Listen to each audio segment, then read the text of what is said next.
so welcome back to tutorial Rays, and in this video I'm going to discuss more about XML HTTP request. We have already known that what this XML HTTP request is. So now let's see that how this works. So if we want to use asynchronous data communication, an object of XML HTTP request is required to create. So XML HTTP request helps in doing the following tasks. The first one is sends the data from client to the server without page refresh. Sends the data from client to the server without page refresh. The second one is data is received by the client, sent by the server without page refresh. The third one is task of updating and deleting is performed, or inserting is performed using this XML HTTP request. Now this XML HTTP request has following properties, which is description in the right side. The first one is on ready state change. So this on state ready change is normally when the data is not complete loaded. So this plays a major role in asynchronous data communication. It must be called in program to perform the task.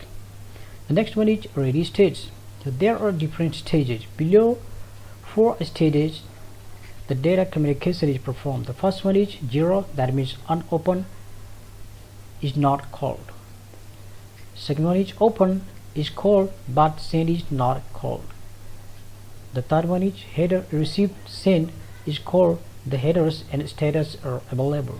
Loading, downloading data, response text holds the data. Done the operation, completed fully. So when the ready state 0 is there, that means the data is still loading, and once the data is loaded completely, in that case this ready state 4. So that is actually, this one is attributes of XML. Okay, so there are different stages. For example, it's still loading, then data has loaded, and then data is complete.